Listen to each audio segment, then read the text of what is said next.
Man, imagine a society over 1,000 years ago, and suddenly women are given property rights, financial independence, and the ability to choose their own path. No social media, no activism hashtags, but actual laws locking it in, dude. It's wild when you realize how far ahead that was compared to most of the world at the time. Think about this for a second. We live in a time now where it's almost normal to see a woman run a business, own a house, buy land, or invest in something without having to ask anyone's permission. But rewind the clock over 1,000 years ago, and most of the world didn't even let women have a say in their own lives, let alone give them the keys to ownership. Now imagine a society back then saying, no, she's not just a daughter or a wife, she's an individual. She can have her own land, she can run her own shop, she can make deals, she can decide what to do with her own money. Man, that's a mental shift that's hard to even process. It's like watching someone invent electricity in the Stone Age. Picture this, you're walking through a marketplace centuries ago, the air is full of the smell of spices, traders are shouting prices, and there's a woman standing at a stall negotiating with a group of men over a shipment of goods. She's not there as a helper, she's the owner. She's calling the shots, setting the prices, deciding which merchant gets her business. And these guys, they're not dismissing her, they're respecting the deal because the law says her signature counts. Imagine how powerful that is when most of the planet at that time didn't see women as capable of running their own financial lives. And here's where it hits home. Ownership changes the way you think about yourself.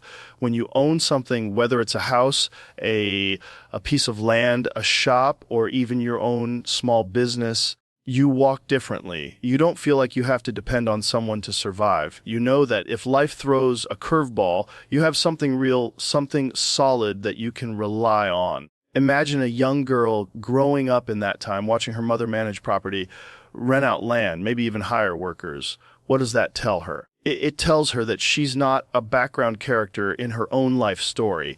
It tells her she can be the main character.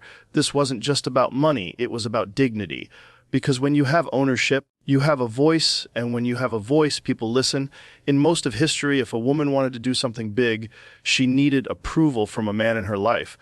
But in this system, she could go to the market, buy property, sign contracts, and no one could say, wait, we need a man to confirm this. No. Her word was the confirmation. Her name was enough. Now think about how this applies even today. How many people, men or women, live their whole lives never owning anything? No land, no business, not even a plan. They spend their days working for someone else's dream, depending on someone else's paycheck. But when you own something, it changes your relationship with the world. You stop feeling like you're just floating in it, and you start feeling like you have a piece of it. And here's the crazy part. More than 1,000 years ago, there were women walking around with that sense of ownership in their bones. Imagine the courage that took in a world where people probably whispered about it. Imagine the looks, the gossip, the doubts. And yet, she still showed up. She still made deals. She still bought and sold land. She still stood her ground because the moment she held that legal right, it was like a door opened that couldn't be shut again. That's the kind of thing that doesn't just change one life, it changes generations. Because every time a young girl saw a woman handle her own property, it planted a seed. And seeds like that, they grow into entire forests of possibility. It's wild to think that in our so-called modern era, there are still places on Earth where women can't do this. But back then, in that time, there was already a model for it. The idea that a woman could be fully in charge of her own resources without being filtered through anyone else's authority. That's not just progressive for its time, that's revolutionary for any time. And here's the thing, it wasn't about charity or handouts, it was about recognition. Recognition that a woman could handle responsibility, that she could make financial decisions, that she could build something of her own. When you give someone ownership, you're not giving them a gift, you're acknowledging what they already are capable of. And that's the real magic. Because once someone realizes their capability, the rest of the world has to adjust around them. Do you want me to also expand the inheritance rights point in the same powerful and motivational style next? That one could flow really well with this theme. Imagine you're living in a time when most women in the world, if they worked or earned something, it automatically became someone else's property.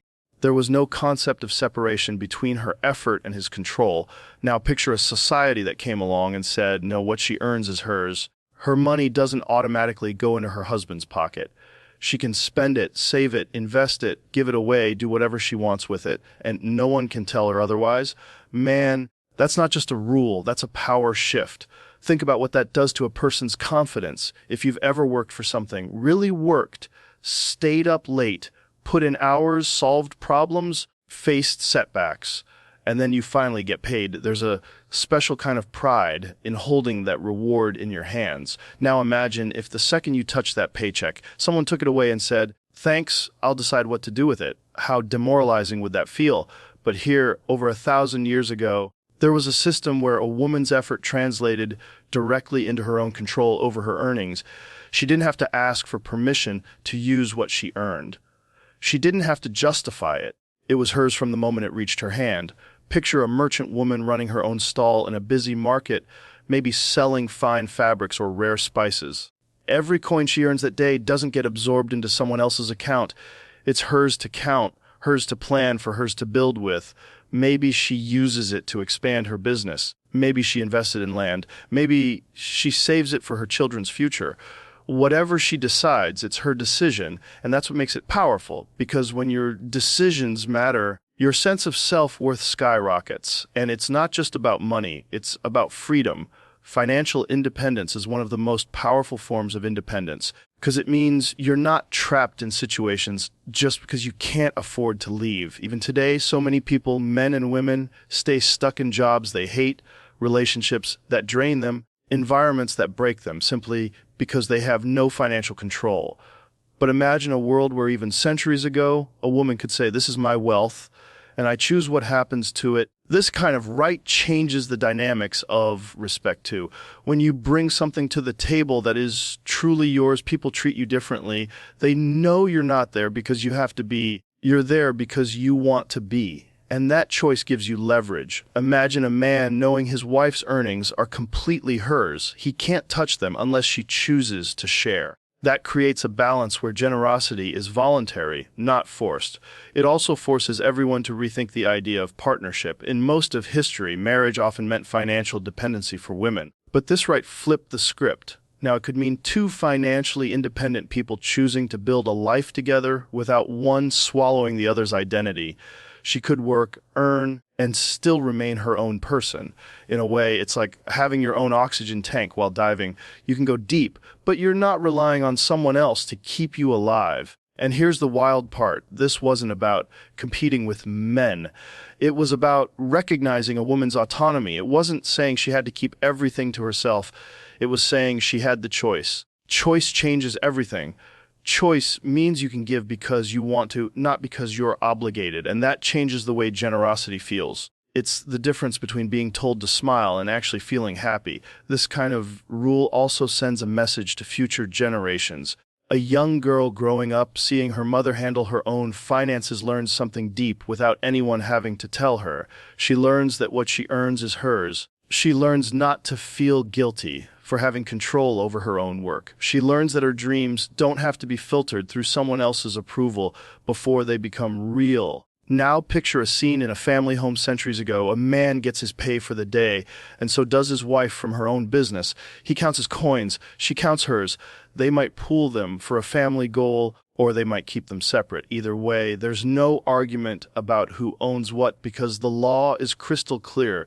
What she earns is untouchable by anyone but her. That's a level of fairness that even some modern systems still haven't figured out. If you want, I can now expand the marriage choice and legal say in ending a marriage point in the same deep and motivational style so it flows like a series. Imagine a time when most women in the world had no say in who they would marry, when their futures were decided in rooms they weren't even allowed to enter. When marriage was more like a transaction between families than a choice between two people. Now picture a system that shows up over 1,000 years ago and says, no, she decides. She chooses the man she wants to marry, and if she doesn't want it, it doesn't happen. It's not just some symbolic agreement, it's legally recognized. And here's the part that blows your mind. She also has the right to say when it's over. If the marriage becomes unbearable, If respect is gone, if love turns into harm, she doesn't have to be trapped for life. She has legal say in ending it. Think about how much courage that took in a world where so many women were treated like property. This is a shift from being chosen to being the one who chooses. There's a huge difference between being told, this is your path, and being able to say, this is the path I want. One is a cage, the other is a door you open yourself. Picture this, a young woman meeting a suitor, listening to his words, looking him in the eye, and knowing in her heart whether she's going to say yes or no. There's no hidden pressure from the law forcing her hand. The decision is hers. And when you hold that kind of decision, your whole posture changes. You walk taller, you speak clearer. You understand your value because you know that the most important contract of your life doesn't happen without your consent, and it doesn't stop there.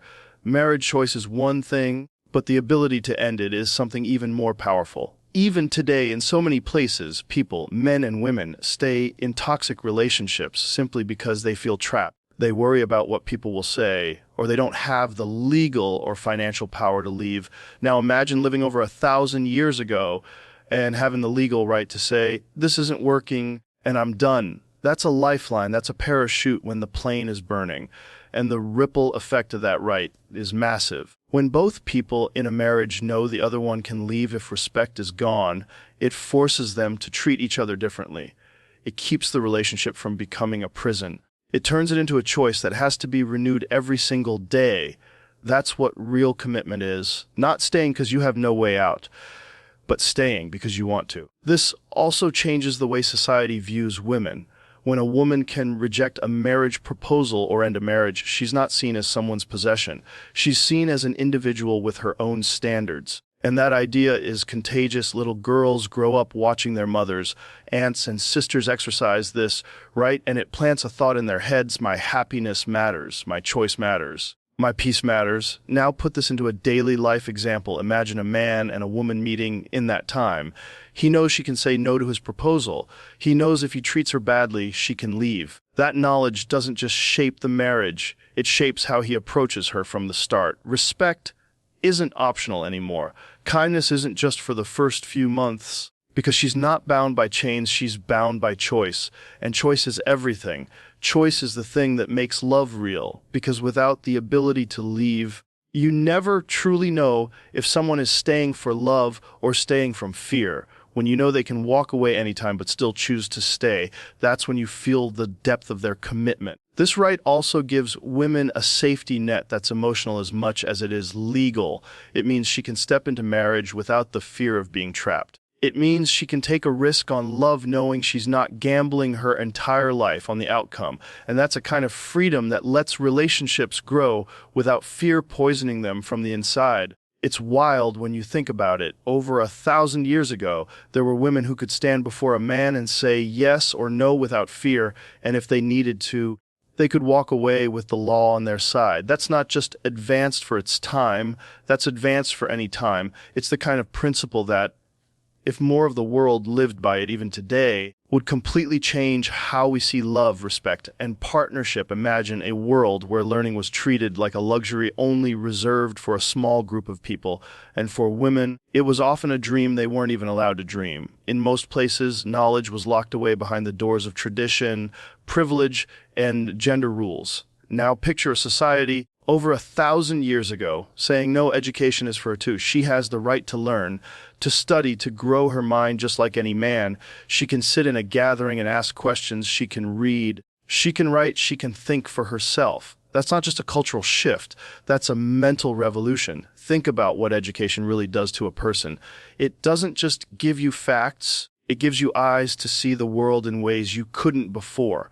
It's like someone handed you a map when you've been wandering in the dark. Suddenly, you know where you are, you know where you could go, and you know there's more out there than the small corner you've been standing in. For a woman in that time to be given that map was like giving her wings in a world where she'd been told she could never leave the ground. Picture a young girl in a small village centuries ago. She watches her brothers go off to learn, carrying scrolls or sitting at the feet of a teacher, while in so many other places in the world, she'd be told her place is only in the home.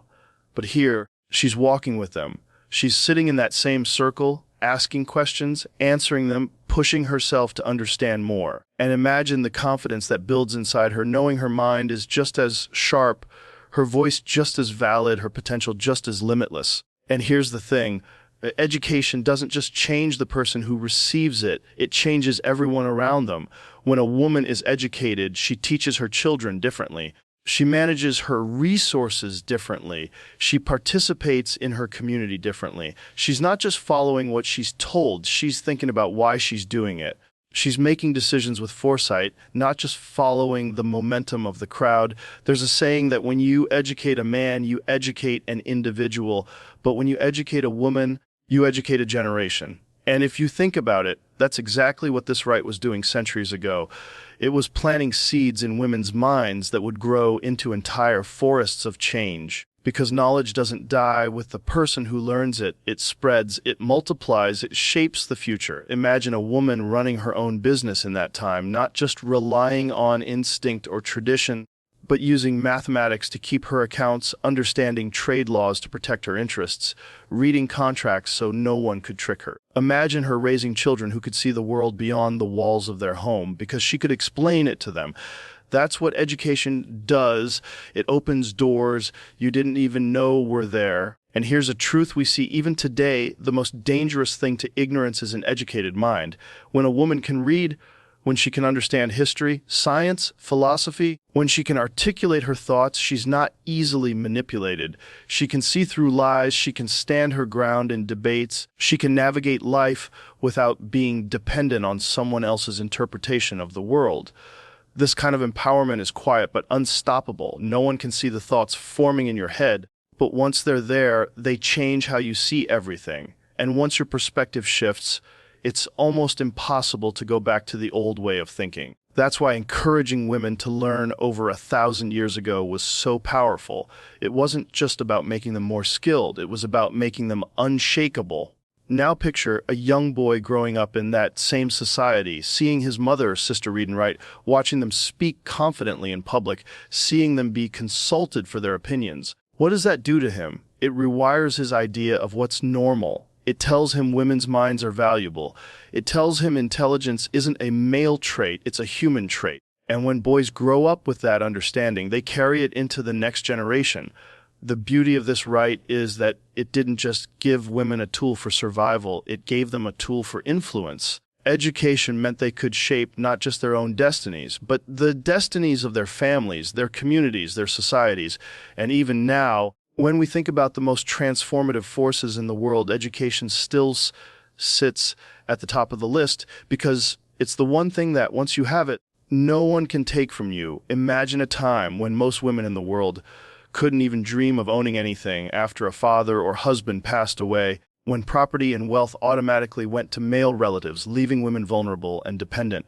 Now imagine a society over 1,000 years ago introducing a rule that says, no, she has a share. She has a legal, guaranteed right to inherit. It's not a gift someone decides to give her. It's not something she has to beg for. It's written into the law that when a family member passes away, part of that wealth belongs to her, no matter what anyone else says. Think about how revolutionary that is. It's not just about giving her money. It's about giving her stability, dignity, and the ability to stand on her own 2 feet. Because when you inherit something, land, property, gold, anything, it's more than an object. It's security. It's knowing that when the storms of life come, you're not completely exposed. And in a world where most women had no safety net, this was like building a fortress around her future. Picture a daughter in that time, hearing that her father has passed.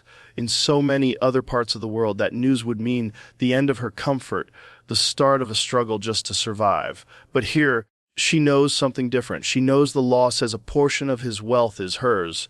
She knows no one can push her aside. No one can erase her name from the family's legacy. And that knowledge doesn't just give her relief. It gives her strength. Or imagine a widow, a woman whose husband has died. In many places back then, she would lose everything: her home, her possessions, her income, because it would all pass to male heirs. But she inherits. Maybe it's a piece of land she can rent out. Maybe it's livestock she can breed and sell. Maybe it's gold she can use to start a business. Whatever it is, it's hers by right. That right means she can grieve without also worrying about where she will sleep or how she will eat. And that's the thing about inheritance. It's not just about wealth, it's about continuity. It keeps a woman connected to the life she built with her family. Instead of casting her aside when someone dies, it says, you are part of this lineage. Your place is not erased because you're a woman, and that changes how she sees herself. She's not just a guest in her own home, she's a rightful heir. This also changes the way society treats women. When people know a woman can inherit, they treat her with a different kind of respect. They know she can't just be ignored in decisions about property. She's a stakeholder, she has influence. That influence can shape how resources are managed, how businesses are run, how families plan for the future. Even in daily life today, we see how important this is. Think about families where a parent passes and leaves nothing in writing. So often arguments break out, people get hurt, relationships are destroyed. Now imagine a system that put it in clear law centuries ago, that a woman's portion is untouchable. That kind of clarity doesn't just protect her wealth, it protects her peace of mind. And here's the deeper layer. Inheritance rights give a woman the ability to make choices without desperation. Without security, people often stay in harmful situations because they feel they have no other option. But when she has inherited wealth, she has a choice. She can decide where to live, how to work, who to help, what to build. Choice is power, and power is what keeps dignity alive. Picture a mother in that time, sitting with her children, telling them about the land she owns, the resources she has, the plans she's making for their future. Imagine the pride in her voice when she says, "This is ours, and it will one day be yours." That's not just property, it's a legacy. A legacy that wouldn't exist if the law hadn't seen her as worthy of inheriting in the first place. And the beauty of it is, this wasn't a privilege only for the wealthy. Even in modest families, the principle was the same. Whatever there was to inherit, the woman had a right to her share. It meant that no matter her social status, she was recognized as part of the chain of inheritance, part of the story of that family's survival and growth. If you want, I can now do the same powerful 700-word expansion for the legal testimony rights point, so it matches the style of the rest of your series. Imagine living in a time when a woman's voice didn't count in legal matters, when if she saw a crime, signed a deal, or had knowledge that could change someone's fate, it was as if it never happened because the law didn't acknowledge her words. Now picture a society over 1,000 years ago saying, no, her testimony matters. What she says in court can change the outcome of a case. Her signature can validate a deal. Her words carry legal weight. This wasn't just permission to speak. It was an official statement that her voice had value, that truth coming from her lips was truth worth acting on. Think about what that does to a person's confidence. When you know the system listens to you, when you know your words can't just be brushed aside, you speak differently, you stand straighter, you choose your words carefully, not out of fear, but out of awareness that they matter. And for women in that time, this was a shift from being silent witnesses to being active participants in justice and commerce. Picture a woman stepping into a busy court centuries ago, a room full of men debating, arguing, presenting evidence. All eyes turn as she walks in, not because she's out of place, but because they know she has something important to say. She raises her voice, explains what she saw or what was agreed upon, and the judge listens. The scribes write it down. Her words enter the record, and from that moment forward, they shape the decision that will be made. Or imagine her in the world of business, sitting at a table with merchants, negotiating a contract. They know that if she signs her name, it's binding. If she gives her word on a deal, the law will hold them to it. She's not there as decoration or as someone to consult unofficially. She's there as a legal force. This kind of recognition changes how people view not just women, but truth itself. Because when you limit whose voice counts, you limit the truth you're willing to see. By acknowledging a woman's testimony, you open the door to more perspectives, more accuracy, more fairness. It also changes the way women see themselves.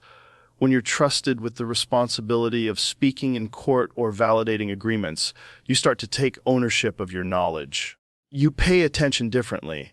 You prepare more. You don't just witness events, you interpret them with the awareness that your version might be the deciding factor. And this applies even in our daily lives today. Think about how you feel when someone interrupts you constantly, talks over you, or ignores your input in a meeting. It's frustrating. It makes you feel invisible. Now flip it. Think about the moment someone asks for your opinion, listens closely, and acts on what you've said. It's empowering. Now imagine that same feeling, not just in a conversation, but in the highest legal and business settings of a society. That's what women were given in this system. And here's the deeper truth. Being heard is about more than ego. It's about justice. Justice doesn't work when it's one-sided. If a woman saw something crucial, if she knew details others didn't, silencing her would distort the truth. So by recognizing her testimony, the system was saying that justice matters more than tradition, that fairness outweighs the old bias of only trusting one gender. This right also reshaped relationships between men and women in professional and personal settings. Men had to acknowledge that if they made a deal with a woman, her version could hold up in court. That meant they couldn't dismiss her, couldn't assume she had no recourse. It created a balance of power that protected her from being cheated, lied to, or taken advantage of in transactions. Picture a scenario. Two merchants, one male, one female, enter into a deal. Later, there's a dispute over what was agreed upon. Without recognition of her testimony, the man could simply deny her words and win. But here her account is admissible, her signature undeniable. That means the truth stands a chance no matter who tells it. And on a more personal level, imagine a case where a woman's neighbor wronged her, stole from her, damaged her property, or spread lies that harmed her reputation. Without the right to testify, she'd have no way to fight back. But with it, she could walk into court, speak her truth, and have the law on her side. That's the kind of empowerment that changes not just one life, but the culture around it. When a society writes into its laws that a woman's testimony counts, it's making a statement that her mind, her memory, her perspective, her truth are valuable to the community. And once you embed that into a culture, it's hard to take it away, because generation after generation grows up seeing women not as silent observers, but as active guardians of truth and justice.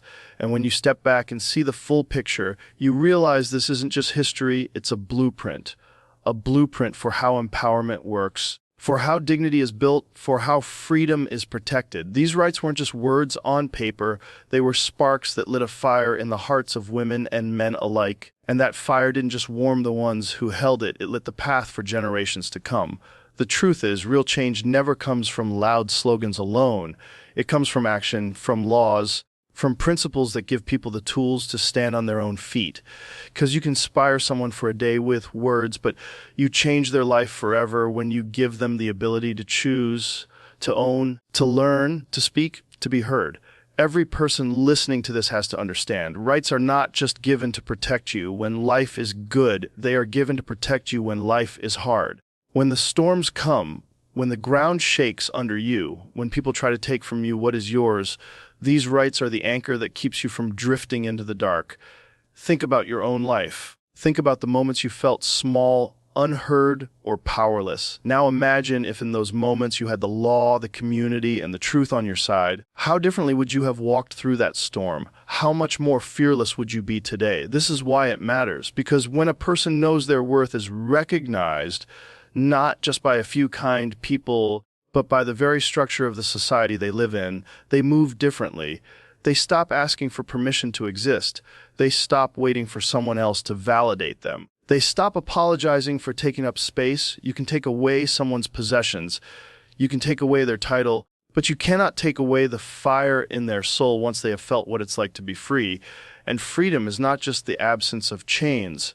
It's the presence of choices. It's knowing that every path in front of you is one you are allowed to walk.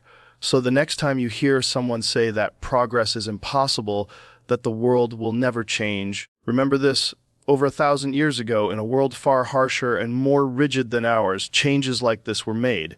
Bold, unapologetic changes that gave people voices, gave them ownership, gave them education, gave them the right to decide their own destiny. If it could happen then, it can happen now. If they could stand up in the face of tradition and say, no, we will do what is right, then so can we. Life will always test your strength. It will put you in rooms where people doubt you. It will put you in positions where you feel like you don't belong. In those moments, remember this truth: your worth is not defined by who accepts you. It's defined by the fact that you exist. You have the right to speak, to learn, to own, to choose, to be heard, to leave, to stay, to dream. Never underestimate the power of one voice, because every movement in history started with one voice that refused to be silenced. Never underestimate the power of one decision, because every revolution begins with a choice to no longer accept the unacceptable. Never underestimate the power of your presence, because the world shifts when you show up as your true self without apology. And maybe that's the greatest lesson hidden in this history, that the moment you realize your rights, the moment you step into them fully, you stop being just one person. You become a force. You become a reminder to everyone watching that they can rise too. And when one person rises, others follow. When others follow, the world changes. And when the world changes, it never goes back to what it was before.